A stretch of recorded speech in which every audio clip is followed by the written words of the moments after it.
Turning now to the government shutdown in its 9th day, the president blaming Democrats for the deaths of 2 migrant children without any proof. ABC's White House correspondent Tara Palmieri is at the White House with the latest. Good morning, Tara. Good morning, Eva. It's become a waiting game with federal workers in limbo since both the Democrats and the White House say both sides are unwilling to compromise. The president, in the heat of a government shutdown, blaming the Democrats without proof for the deaths of 2 migrant children who died while in U.S. custody. In his first comments on the tragedy, tweeting, quote, "The Democrats and their pathetic immigration policies that allow people to make the long trek thinking they could enter our country illegally. They can't. If we had a wall, they wouldn't even try." Homeland Security Secretary Kirstjen Nielsen on the southern border for the 16th time this year, examining detention centers, including one in El Paso, Texas, where 8-year-old Felipe Gomez Alonso was detained with his father before being transferred to a facility in New Mexico where he died. Nielsen's visits were closed to the press, but she said in a statement, quote, "The system is clearly overwhelmed, and we must work together to address this humanitarian crisis." Many of these facilities at capacity, and new filings obtained by the Arizona Republic paint a grim picture. I can give you the description of people huddled together in very small rooms. That has to be fixed. On the 9th day of a government shutdown, the president buckling down on his demand for a wall that he claims could have prevented all this. Meanwhile, negotiations are at a halt. The president's last conversation with Senate Minority Leader Chuck Schumer and incoming Speaker of the House Nancy Pelosi was 19 days ago. I am proud to shut down the government for border security, Chuck. 800,000 federal employees either working without pay or furloughed. And the White House warns that this fight is far from over. New mom Angela Cabana says her husband is among the 53,000 TSA employees at work with no paycheck. He's the sole breadwinner, and we've got 2 young kids, and it's pretty scary not knowing when you're going to get paid.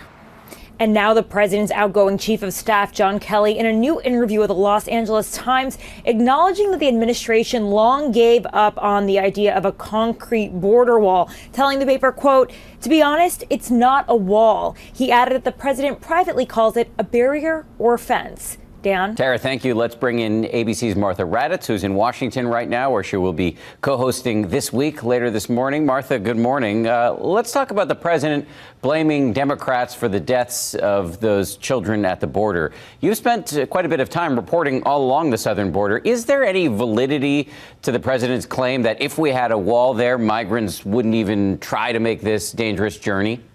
Well, it depends on who you ask, of course, Dan. There's no evidence, as you've said, as Tara said, that these deaths can be blamed on Democrats, certainly. What I've seen when I'm down there is people still try to climb some of those barriers. They still get through in certain places along that very vast border of 2,000 miles. There are, of course, a lot of natural barriers down there. There are ports of entry, but we just don't know the full story about how those migrant children died, and they are looking at that very, very carefully. Yeah, and there's a lot of talk that one of the best ways to prevent people from making the journey would be to invest in fixing the situation on the ground in those troubled Central American countries. But let me ask you another question. As we know, the president has been blaming the current government shutdown, partial government shutdown, on the Democrats' refusal to fund the aforementioned wall. Coming up later this morning on This Week, you're going to be interviewing one of the newest members of the Democratic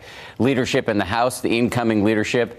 How are the Democrats responding to Trump's attacks on border security? Well, I think this is going to be a very wild week. You have Congress coming back. You have the Democrats offering 3 options, and they'll take one to the floor right away on Thursday. Nancy Pelosi says they will act swiftly to end the Trump shutdown when Congress returns. But none of those options includes money for the wall. And you heard Tara say there that the president is buckling down. He wants that wall. He says he won't budge. So a lot is going to be happening this week on trying to fund the government again, trying to get the government reopened again, and those employees back to work, those federal employees. There will be a lot happening. The question is whether it will make any difference. Martha Raddatz, really appreciate it. And a reminder, Martha's got a big show this morning. She's scored an exclusive interview with Customs and Border Protection Commissioner Kevin McAleenan. Plus, she'll go one-on-one with Congressman Hakeem Jeffries, one of the newest members of the incoming House Democratic leadership. That's coming up on This Week, right here on ABC. Hi, everyone. George Stephanopoulos here. Thanks for checking out the ABC News YouTube channel. If you'd like to get more videos, show highlights, and watch live event coverage, click on the right over here to subscribe to our channel. And don't forget to download the ABC News app for breaking news alerts. Thanks for watching.